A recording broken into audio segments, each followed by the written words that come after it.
Na última quinta-feira, os ministros do Supremo Tribunal Federal tiveram um debate áspero em plenário. O motivo foi a suspensão do julgamento de uma ação penal envolvendo um ex-deputado. André Moura foi condenado em 2 ações, porém, na terceira, na qual responde por peculato e desvio, houve empate em 5-5. E diante desse resultado, o presidente Luiz Fux interrompeu a análise do caso, o que desagradou parte dos ministros que, diante do empate, defendiam a absolvição do réu. O empate ocorreu por causa da vaga aberta com a aposentadoria do ministro Marco Aurélio em julho. O plenário está com 10 ministros. E até agora, a Comissão de Constituição e Justiça do Senado não marcou a sabatina do ex-ministro da Justiça, André Mendonça, que o presidente Jair Bolsonaro indicou para a vaga há 2 meses e meio. Não é a primeira vez que o STF fica com um número par. O próprio presidente Luiz Fux só foi indicado em 2011, 6 meses depois da despedida do então ministro Eros Grau. A diferença agora é que o nome do substituto de Marco Aurélio Mello já foi escolhido pelo presidente Jair Bolsonaro. O ex-advogado-geral da União, André Mendonça, espera mais de 70 dias pela sabatina na Comissão de Constituição e Justiça do Senado. Em situação semelhante, a maior espera entre os atuais ministros da Corte foi a de Rosa Weber, que teve o nome aprovado após 29 dias. E todo esse atraso está na conta do presidente da CCJ, que não diz quando vai resolver o assunto. O ministro do Supremo Tribunal Federal, Ricardo Lewandowski, determinou que o presidente da CCJ do Senado, Davi Alcolumbre, preste informações sobre a sabatina de André Mendonça. Mendonça, você sabe, está na geladeira, já tem um tempão, esperando ser ouvido na comissão, desde que foi indicado ao STF pelo presidente Bolsonaro. E aí, o prejuízo não é só de André Mendonça. Quais são os efeitos práticos no Supremo do atraso da sabatina do indicado para a vaga de Marco Aurélio? O STF deve ou não obrigar o Senado a levar à votação o nome indicado para a 11ª cadeira da Corte? E qual o clima hoje no Congresso para resolver esse impasse? Esses são os temas do Ao Ponto desta segunda-feira. Eu sou o Roberto Maltic, estou com a Carolina Moran e nesse episódio conversamos com a Mariana Muniz, repórter especializada na cobertura do Judiciário, e com a colunista Bela Megali. Fique com a gente.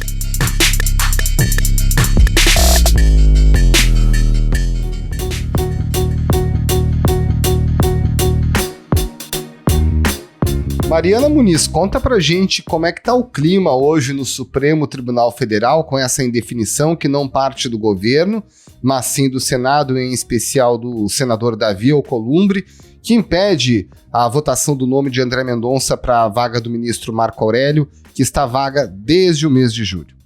O que acontece, Maltic? No Supremo, existe uma ala, né, que está bastante desconfortável com esse desfalque.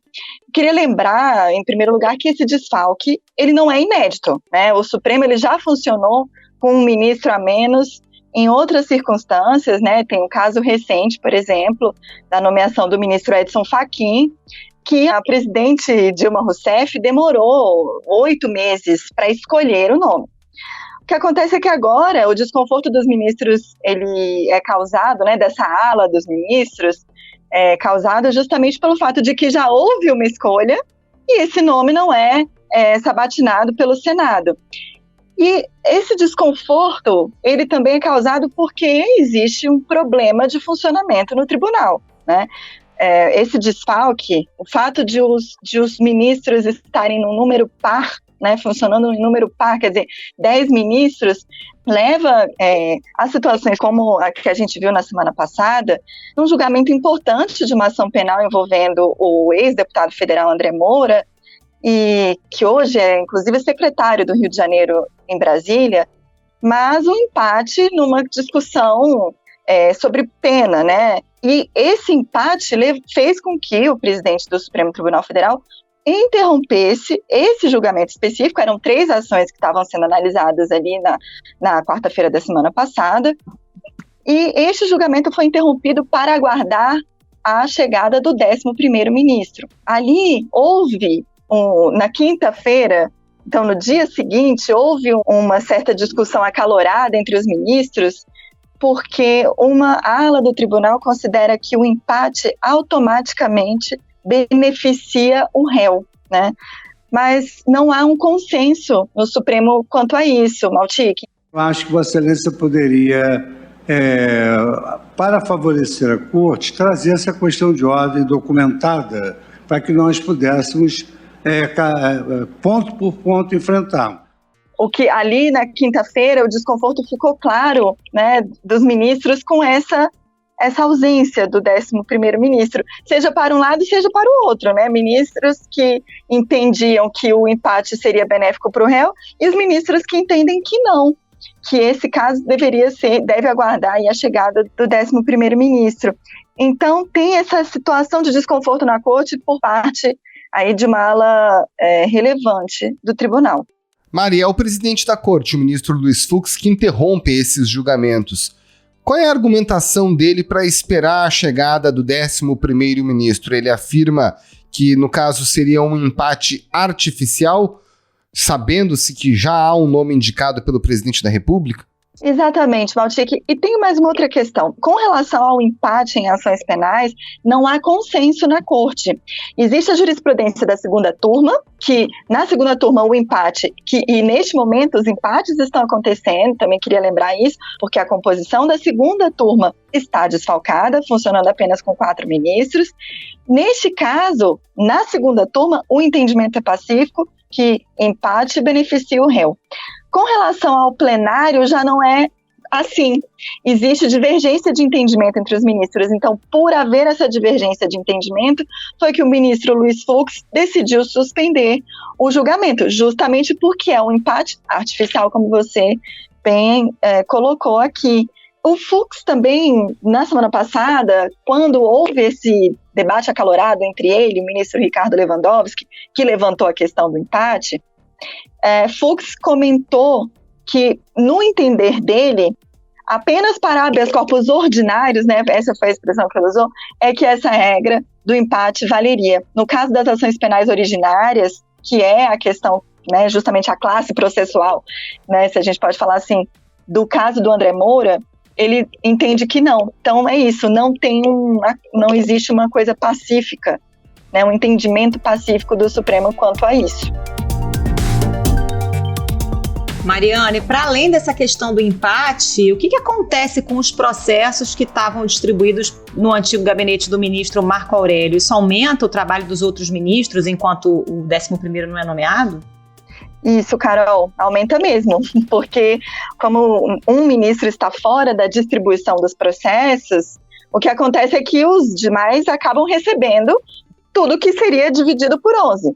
Então, claro que a pilha de processos aumenta para os demais ministros. E tem uma outra coisa importante, é que o acervo do ministro Marco Aurélio fica parado, né? Com a ressalva de ações urgentes, né, que acabam sendo que, no caso das ações urgentes, dos pedidos urgentes, eles são analisados pelo ministro, consequentemente, né, mais antigo do tribunal, no caso agora o ministro Gilmar Mendes, que é o decano da corte. As outras ações, elas estão todas paradas. Então, tem esse problema também do acervo do ministro Marco Aurélio, de mais de 1.400 ações, né, que estão ali, que ele, às vésperas dele se aposentar, ele tentou e conseguiu diminuir muito o número de ações, mas ainda ele ficou muito tempo na corte, né? Então tem essas ações todas que estão paralisadas. Eu tenho um exemplo interessante de algo que aconteceu na semana passada também. 32 entidades ligadas à questão ambiental mandaram uma carta para o presidente do Supremo, o ministro Luiz Fux, e para a vice-presidente, a ministra Rosa Weber, chamando a atenção para uma ação que está no acervo do ministro Marco Aurélio, que envolve as queimadas no Pantanal, dizendo justamente que essa ação está parada, pedindo, né, clamando ali para que algo seja feito, porque com essa ação parada, o Pantanal em chamas. Imensas labaredas consomem a vegetação seca, temperatura quase sempre passando dos 40 graus. E eles tentando ali fazer alguma coisa por meio do Supremo, né, e sem conseguir. Então, chegou, por exemplo, essa carta na semana passada, chamando a atenção para essa questão de uma ação que está no acervo do ministro Marco Aurélio e que nada tem sido feito justamente porque está tudo parado. Então, temos essas questões, né? Mais processos sendo distribuídos para os ministros e os processos do ministro Marco Aurélio paralisados.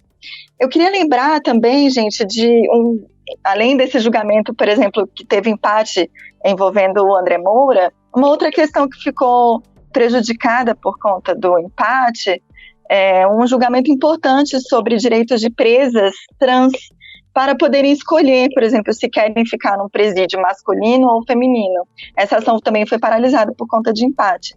Então tem essas questões todas que estão realmente atrapalhando o funcionamento do Supremo neste momento.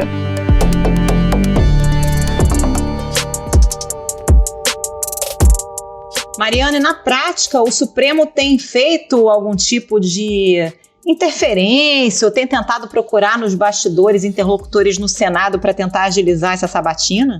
Carol, tem sim, nos bastidores, interferência acho que não é a palavra, né? Mas tem tentado ali realmente costurar algo com o Senado, conversar, explicar para os senadores que a situação está delicada no Supremo, assim, que o funcionamento da Corte tem sido prejudicado. Então, o que a gente sabe nos bastidores é que o presidente Luiz Fux teria procurado o presidente do Senado, Rodrigo Pacheco, para explicar para ele, né, sobre os prejuízos causados à Corte pela demora na sabatina do ex-AGU André Mendonça.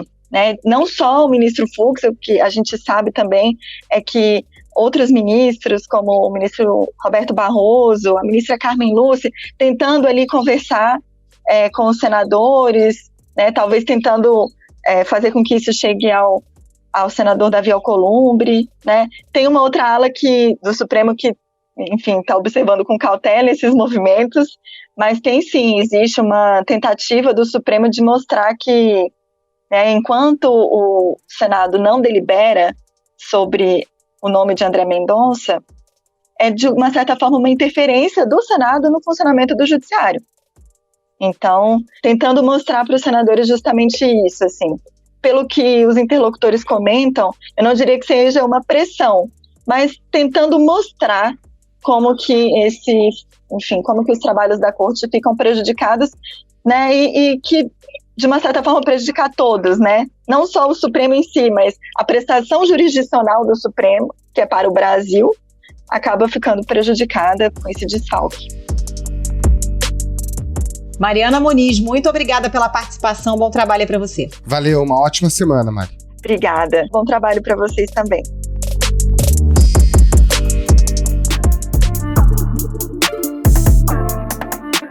Bela Megali, tem um pedido feito ao Supremo por 2 senadores para que o órgão obrigue Davi Alcolumbre, presidente da CCJ do Senado, a pautar a sabatina de André Mendonça. Esse pedido está na mão do ministro Ricardo Lewandowski. Qual é a tendência do ministro Ricardo Lewandowski nesse momento para essa decisão, Bela?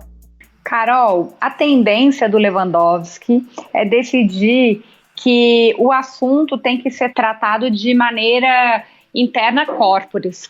O que isso quer dizer? Que é um tema que diz respeito ao próprio Senado. Então, o ministro Lewandowski sinalizou a pessoas próximas, a auxiliares, que ele deve decidir nessa linha, ou seja, ele não vai obrigar o Alcolumbre a pautar a sabatina de André Mendonça. Esse é um assunto que diz respeito ao Senado e quem tem que marcar a data dessa sabatina é o Senado. Então, essa vai ser a decisão do ministro Ricardo Lewandowski. E eu acho que vale a gente fazer um adendo, Carol, porque a ideia dos senadores Alessandro Vieira e Cajuru de acelerar o processo da sabatina com esse pedido acabou sendo um tiro que saiu pela culatra, né? O pedido feito por senadores alegava que não há motivos republicanos para o presidente da Comissão de Constituição e Justiça não agendar a sabatina de André Mendonça, indicado pelo presidente Jair Bolsonaro para ocupar a vaga aberta no Supremo Tribunal Federal. Porque deram para o Davi Alcolumbre uma justificativa para atrasar ainda mais o processo, já que o Alcolumbre tem dito aos senadores que, enquanto o tema estiver sob júdice, ou seja, não tiver uma definição do STF sobre o caso, ele não vai pautar. E isso fez com que o caso fosse mais atrasado ainda.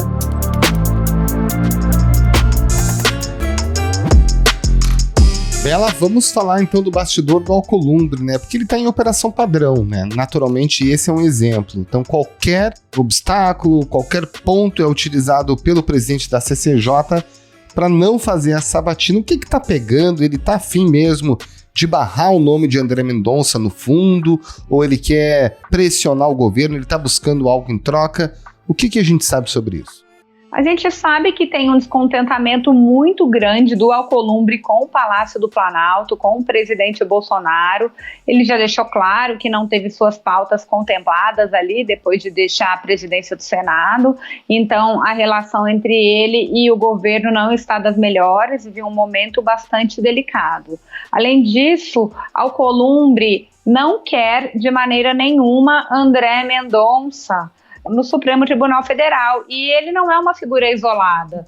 Há, entre grande parte dos senadores, em especial do Centrão, que já foram alvo da Lava Jato, já sofreram investigações ali no âmbito da Operação de Combate à Corrupção, que a desconfiança de que o André Mendonça, quando vestir a toga, vai ter uma atuação alinhada a outros ministros da corte que são favoráveis a uma condução mais dura de casos de corrupção envolvendo políticos. Então, diante desse receio, o Alcolumbre ele faz parte desse grupo que resiste à indicação de André Mendonça. O nome favorito do Alcolumbre hoje é o do Procurador-Geral da República, Augusto Aras, que está ali jogando parado, mas ainda mantém esperanças de ser indicado. Apesar do presidente Bolsonaro já ter sinalizado de que, se o nome do André Mendonça não for aprovado, ele indicaria um outro evangélico, porque a pressão da bancada evangélica e das lideranças evangélicas também está grande. Maltic, tem um ponto que eu achei interessante, eu falando com alguns ministros do Supremo e de cortes superiores aqui de Brasília no início da semana, eles me relataram que o Alcolumbre tem dito que tem sim um timing para pautar a sabatina do Mendonça. É quando o Bolsonaro deflagrar a próxima crise, ou seja, quando o estopim para que a sabatina de André Mendonça seja marcada, segundo Alcolumbre tem dito, a integrante do judiciário é a próxima crise do presidente Bolsonaro, que pode tardar, mas nunca falha, né? Mas aí qual é a estratégia por trás disso? É fazer a votação no momento de fragilidade do governo para tentar derrubar o nome do André Mendonça no voto, Bela? É isso mesmo. Hoje o Davi Alcolumbre propaga uma contagem de votos que ele tem ali na caderneta dele, Carol. Ele diz que dos 81 senadores ele já tem 51 votos contrários ao André Mendonça. Há gente do Senado que acha que ele está inflando essa contagem, mas essa é a contagem que ele propaga. Acredito eu que se ele tivesse tanta segurança nessa contagem, nessa derrota, inclusive já teria pautado a sabatina de Mendonça, né, de André Mendonça. Mas com uma crise, com o Bolsonaro, né, enfrentando ali resistência entre os poderes, a chance do André Mendonça ser derrotada certamente é maior. E ele também tem inimigos poderosos dentro do Supremo Tribunal Federal. Parte dos ministros que também não são alinhados à conduta ali que a Lava Jato adotou ao longo dos anos da investigação ainda se mantêm resistentes à escolha dele. Qual é o movimento que os governistas têm feito no sentido de mudar o estado das coisas nesse momento? Porque é muito constrangedor, não só para o presidente da República, mas para o próprio presidente do Senado. Há muita pressão, até pelo sentido de que se tome logo uma decisão, seja ela qual for. Os governistas não estão trabalhando efetivamente pela sabatina e pela aprovação do André Mendonça? Maltic, tem muito governista incumbido de trabalhar pelo André Mendonça, mas que na verdade está jogando de maneira contrária, está tendo muito fogo amigo de dentro do Palácio do Planalto em relação a esse tema. Porque, mais uma vez, a gente sabe que o Centrão se instalou, né, no coração do governo Bolsonaro. O senador Ciro Nogueira, do Progressistas, aceitou o convite do presidente Jair Bolsonaro para assumir a Casa Civil. E os ministros que integram os ministros do governo que são de partido do Centrão têm trabalhado contra a indicação do André Mendonça, sim. Não tem atuado para angariar votos e em reuniões, tanto quanto ministros do Supremo, quanto senadores, eles vêm colocando que avaliam que, de fato, o André Mendonça vai ser derrotado, mas tentam terceirizar essa derrota, falando que o André Mendonça deve ser derrotado porque não tem um apoio maciço do Supremo, mas a gente vê que tem um corpo mole ali por parte do Palácio do Planalto em relação ao avanço desse processo da indicação do André Mendonça.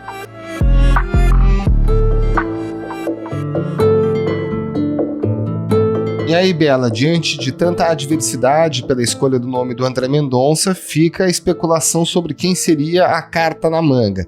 Na semana passada, o presidente Bolsonaro já disse que ela seria também evangélica por causa do compromisso que ele tem com esse segmento da população. Qual é o nome que aparece aí, já que o Augusto Aras, seguindo esse critério, não seria o nome, né? Maltic, o Augusto Aras não se encaixa nesse perfil e esse é o grande problema que ele enfrenta para entrar nessa vaga do Supremo Tribunal Federal. O Humberto Martins, ministro do STJ, foi aventado ali, né, como uma das possibilidades para a vaga, só que nesse mês ele faz 65 anos, ou seja, ele já tem uma idade que não pode mais ser indicado também para a vaga do STF. Então, eu cheguei a falar com algumas lideranças evangélicas, inclusive que estiveram aqui em Brasília pressionando o Senado, o próprio presidente Bolsonaro, para saber qual é a alternativa. Mas hoje eles seguem fechados com o André Mendonça, falando que será ele, que eles têm certeza disso, que o presidente Bolsonaro vai insistir nesse nome. Então, ainda não apareceu uma outra possibilidade aqui nos bastidores. Mas a gente sabe que Bolsonaro, né, sempre tem ali uma carta na manga, ou a própria escolha do ministro Cássio foi uma surpresa no ano passado, então a gente vai ter que aguardar para ver qual vai ser o andamento disso. Mas hoje as lideranças evangélicas estão fechadas em torno do nome do André Mendonça, tentando reverter esse quadro de resistência. Bela Megali, muito obrigado mais uma vez pela sua participação aqui no Ao Ponto. Um abraço, uma ótima semana. Valeu, Bela, um abraço. Obrigada, Maltica, obrigada, Carol, obrigada, ouvinte.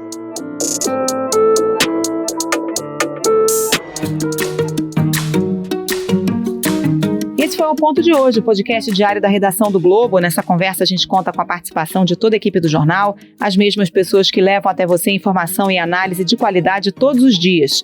Quer saber mais? Assine o Globo. Acesse assineoglobo.com.br e confira todas as notícias e reportagens especiais. A produção foi da Amanda Scatolini e a edição é do João Guilherme Lacerda. Tchau. Até mais.